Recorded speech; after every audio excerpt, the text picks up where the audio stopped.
भक्तजनों,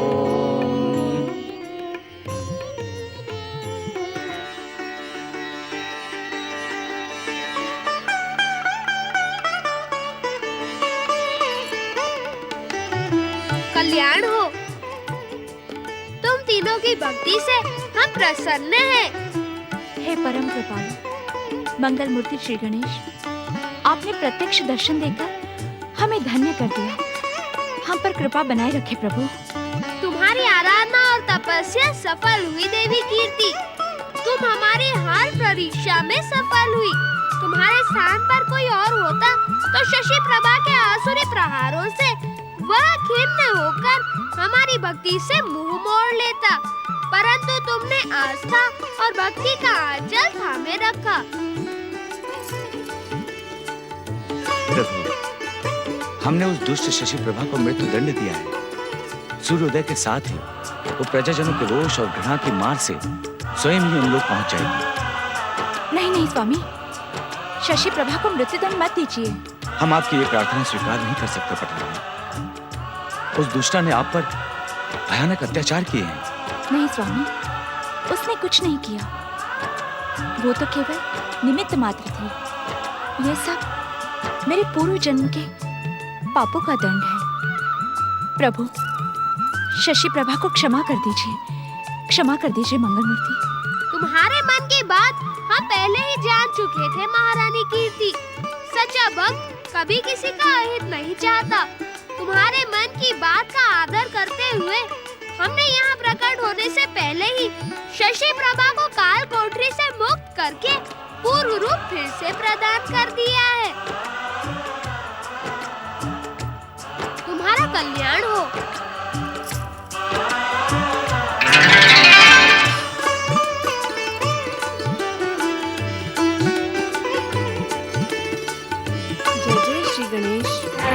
जय जय श्री गणेश।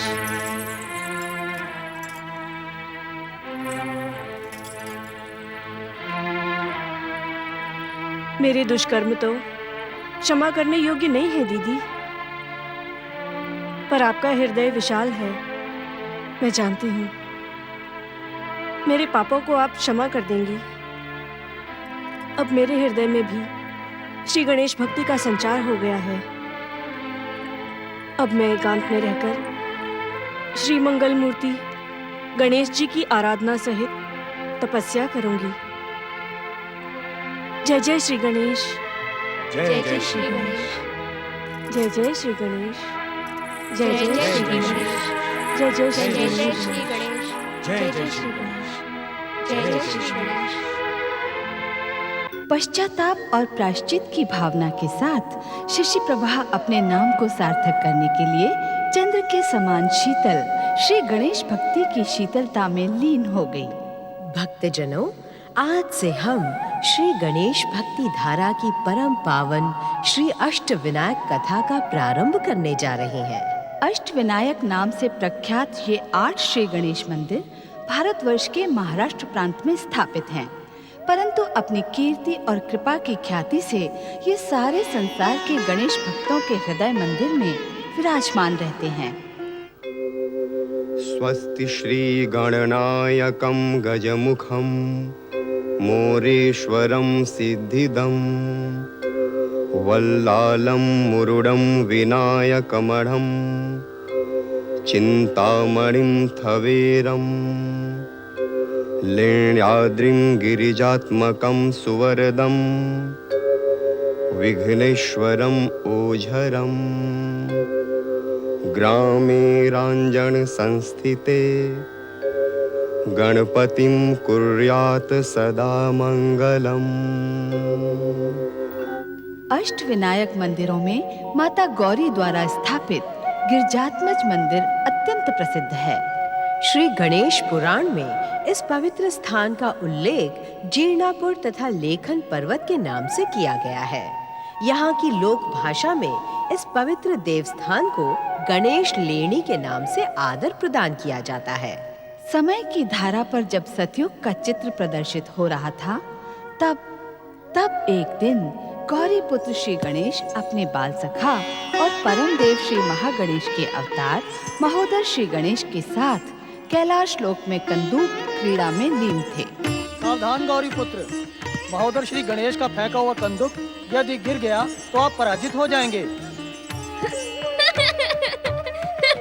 महोदर, इस कंदों के खेल में तुम मुझे कभी हरा नहीं पाओगे। इस अभिमान का कारण गौरी पुत्र, ये अभिमान नहीं, अभ्यास है। अभ्यास? कैसा अभ्यास? कंदूक खेलने का अभ्यास। परमदेव श्री महागणेश के कई अवतारों के साथ कंदूक खेलते हुए मैं इस खेल में अनुभवी हो चुका हूँ, पर तुम तो इस खेल में कच्चे हो महोदर।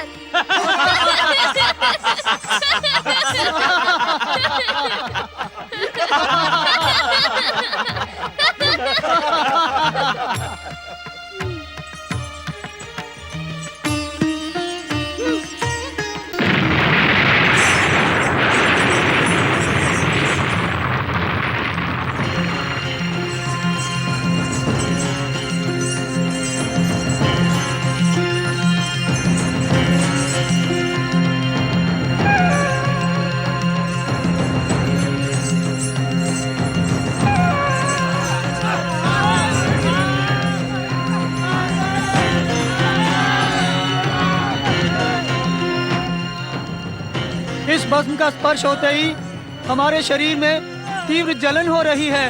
शांत रहो, तुम सब देवाधिदेव महादेव के गण हो। इस प्रकार भयभीत, हताश और निराश होना तुम सबके लिए शोभा नहीं देता। ये सब क्या है श्री गणेश? जो कुछ भी है वह शीघ्र ही तुम्हारे सामने आ जाएगा। इस पीड़ा का क्या होगा श्री गणेश? हमारा शरीर इस वेदना से झुलसता जा रहा है श्री गणेश। महोदर, शिव गणों की रक्षा करना हमारा कर्तव्य है, परंतु रक्षा करने से पहले इन्हें इनकी भूल का आभास अवश्य करवा देना चाहिए। भूल? कैसी भूल मंगल मूर्ति? कंदू का खेल हमारे और महोदर के बीच हो रहा था। खेल में प्रतिद्वंदी का मनोबल गिराने के लिए बड़ी बड़ी बातों का सहारा लिया जाता है, पर तुमने बिना समझे ही हंसकर महोदर को अपमानित किया है। ये उसी अपराध का दंड है। अब इनसे क्षमा मांगो। हमें अपनी भूल पर पश्चाताप है महोदर श्री गणेश। अब ऐसी भूल नहीं होगी महोदर श्री गणेश। हमें क्षमा कर दे महोदर श्री गणेश। हमें क्षमा कर दे महोदर श्री गणेश।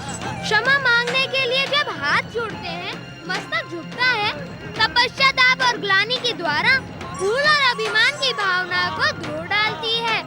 तुम सब पाप मुक्त हुए शिवगणों।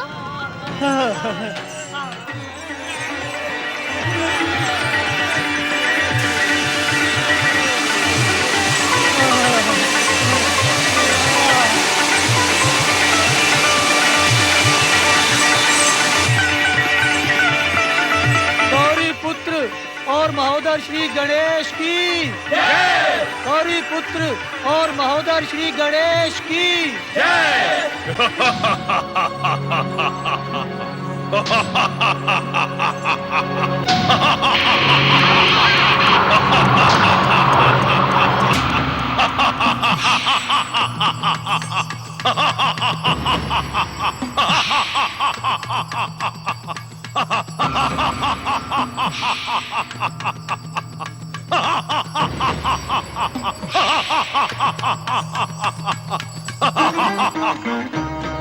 युगों युगों से इस स्थान पर रहते हुए मैंने केवल जय जयकार के स्वर ही सुने हैं।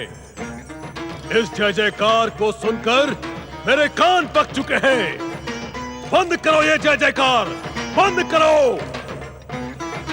यदि अब मुझे जय जयकार का एक भी स्वर सुनाई दिया तो मैं क्रोधासुर तुम सबको सीधे यमलोक भेज दूंगा।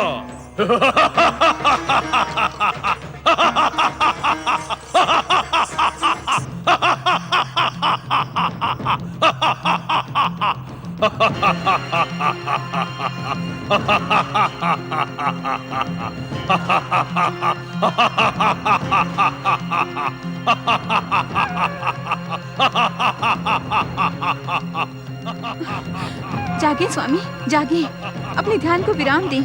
न जाने ये कौन सा भयानक राक्षस कैलाश पर आधम का है और इसके कारण कैलाश की शांति भंग हो रही है। जागे स्वामी, अपने ध्यान को विराम दें।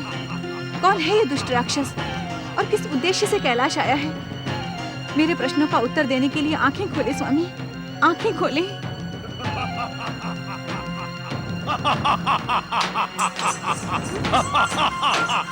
प्रणाम माता, प्रणाम माता। मायावी दुष्ट राक्षस, बता कौन है तू और माता की इच्छा के बिना यहाँ किस लिए प्रकट हुआ है? मैं कौन हूँ ये मैं बताने के लिए बाध्य नहीं हूँ। अपना परिचय देना मेरी इच्छा पर निर्भर करता है। परिचय दिए बिना तो तेरी पहचान ही शून्य हो जाएगी दुष्ट। तू होते हुए भी नहीं होगा, दिखते हुए भी नहीं दिखेगा। होते हुए भी नहीं होऊंगा, दिखते हुए भी नहीं दिखूंगा। ये क्या बात हुई? हाँ? बात तो वैसी ही हुई जैसी तूने सुनी है दुष्ट। शीघ्र अपना परिचय दे दे, नहीं तो मैं तेरा परिचय ही। मेरे परिचय की इच्छा रखने वाले गजमुख, तेरी माता पार्वती जानती हैं कि उनकी तपस्या के समय भगवान शिव ने किसे और क्यों क्रोध से भस्म किया था। मैं भगवान शिव के क्रोध के परिणाम से जन्मा क्रोधासुर हूँ।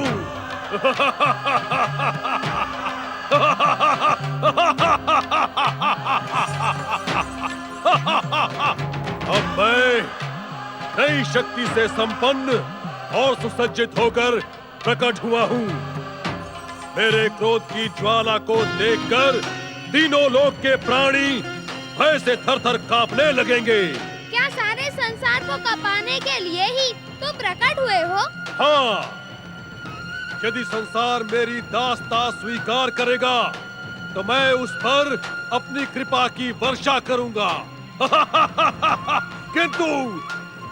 किंतु अपना विरोध करने वाले को मैं कदापि नहीं छोड़ूंगा। मैं उसे अपनी क्रोधाग्नि से भस्म कर डालूंगा। अब मैं सारे संसार को अपने चरणों का दास बनाकर तीनों लोकों पर शासन करूंगा। अरे दुष्ट, कैलाश में प्रकट होकर ऐसी बड़ी बड़ी मूर्खतापूर्ण बातें करने का तेरा साहस कैसे हुआ? यदि तू जीवित रहना चाहता है तो जा उसी भस्म में विलीन हो जा जहाँ से तू प्रकट हुआ था। अन्यथा भी आप कुछ नहीं कर पाएंगी देवी पार्वती। मैं जानता हूँ, भलीभांति जानता हूँ कि इस कैलाश लोक के स्वामी भगवान शिव हैं और उनकी इच्छा के बिना क्या एक दिन का भी नहीं हिलता। और उनकी इच्छा हुई तो? कदापि नहीं गजमुख, इनकी इच्छा मेरे विरुद्ध कदापि नहीं हो सकती, क्योंकि मैं इनके क्रोध का परिणाम हूँ। मैं इन्हें विवश करूंगा कि ये अपने क्रोध का प्रायश्चित करने के लिए मुझे सर्वशक्ति संपन्न असुर बनने का वरदान दे। वरदान उसे मिलता है जो वरदान के योग्य होता है। तेरी दुष्टता तो दंड के योग्य भी नहीं है। अंतिम बार चेतावनी देती हूँ, जहाँ से प्रकट हुआ था वहीं चला जा। ना ना ना देवी पार्वती, ना। ये क्रोधासुर भगवान शिव से वरदान पाए बिना कहीं नहीं जाएगा।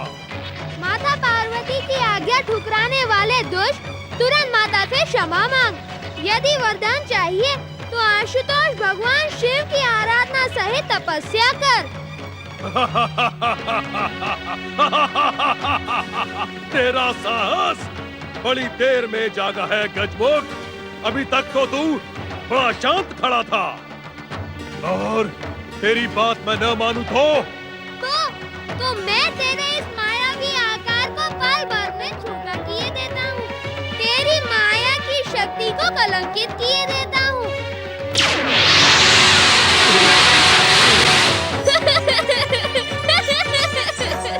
भोलेनाथ, भगवान भोलेनाथ, माता पार्वती और गौरी पुत्र श्री गणेश की कैलाशपति। भगवान, आपके होते हुए मुझ पर ये अन्याय क्यों? उत्तर दे भगवान, उत्तर दे। आंखें खोलिए कैलाशपति, आंखें खोलिए। मेरे साथ हुए अन्याय का अंत कीजिए। आंखें खोलिए कैलाशपति, आंखें खोलिए कैलाशपति, आंखें खोलिए। ये दुष्ट मायावी असुर आपकी इच्छा और आज्ञा के बिना कैलाश पर प्रकट हुआ है। इसने मेरे आदेश को ठुकराने का भयंकर पाप किया है। इसे अपना तीसरा नेत्र खोलकर भस्म कर दीजिए। स्वामी, ये एक क्षण के लिए भी जीवित रहने का अधिकारी नहीं है। भोलेनाथ, इसे दंडित करें। ये वाचाल दुष्ट पापी है। भोलेनाथ, इसने कैलाश की मर्यादा को भंग किया है, इसे दंडित करे स्वामी।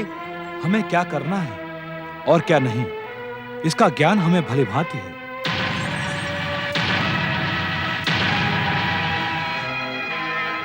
हमने ध्यान में रहते हुए बार बार तुम्हारी प्रार्थना सुनी है देवी पार्वती। तो फिर आपने मेरी प्रार्थना का उत्तर क्यों नहीं दिया? हम उचित अवसर की प्रतीक्षा कर रहे थे। तो क्या वो अवसर आ गया है? नहीं, अवसर हमारी इच्छा की प्रतीक्षा कर रहा है। आपकी इच्छा क्या है स्वामी? गौरी, हम तुमसे कुछ पूछना चाहते हैं। अवश्य। कैलाश तो क्या, इस संसार में क्या कोई भी घटना हमारी इच्छा के बिना घटित हो सकती है? तीसरे नेत्र से किसी को भस्म करने की घटना बार बार घटित नहीं हो सकती।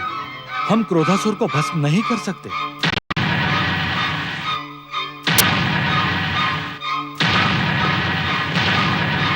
आप धन्य हैं कैलाशपति, और धन्य है आपका न्याय। आपके समान न्यायवान इस संसार में दूसरा कोई नहीं है। आपने बता दिया कि मैं क्रोधासुर आपकी इच्छा से ही प्रकट हुआ हूँ। आपकी कृपा से ही मैं त्रिलोक विजय का वरदान लेके जाऊंगा। शिव शंकर, मुझे तुरंत वरदान दें। नहीं, कदापि नहीं। तुम हमारी कृपा और वरदान के पात्र नहीं हो। ये आप क्या कह रहे हैं शिव शंकर? मैं आपके क्रोध का परिणाम हूँ। मुझ पर कृपा करके आप अपने पूर्व काल में किए हुए क्रोध का प्रायश्चित कर सकते हैं। मुझे नीति और ज्ञान का पाठ न पड़ा मूर्ख। पूर्व काल में जन्मा मेरा क्रोध भी लोकहित और जन कल्याण की भावना से ओतप्रोत था। तेरी भलाई इसी में है। कैलाश से चला जा, यहाँ से चला जा। नहीं, कदापि नहीं। मैं आपकी कृपा पाए बिना यहाँ से कहीं नहीं जाऊंगा। मुझे आपको वरदान देना ही होगा कैलाशपति। आप मुझ पर कृपा करने से अपना मुख नहीं मोड़ सकते। मुझे अभी इसी समय वरदान दें। मुझे त्रिलोकपति बनाए, मुझे सर्वशक्तिमान बनाए। मुझे वरदान दे शिव शंकर, मुझे वरदान दे। अब तुम एक क्षण के लिए भी कैलाश में रहने के अधिकारी नहीं हो। हम तुम्हें ऐसे स्थान पर पहुंचा देंगे जहां तपस्या करना तुम्हारे लिए अनिवार्य हो जाएगा।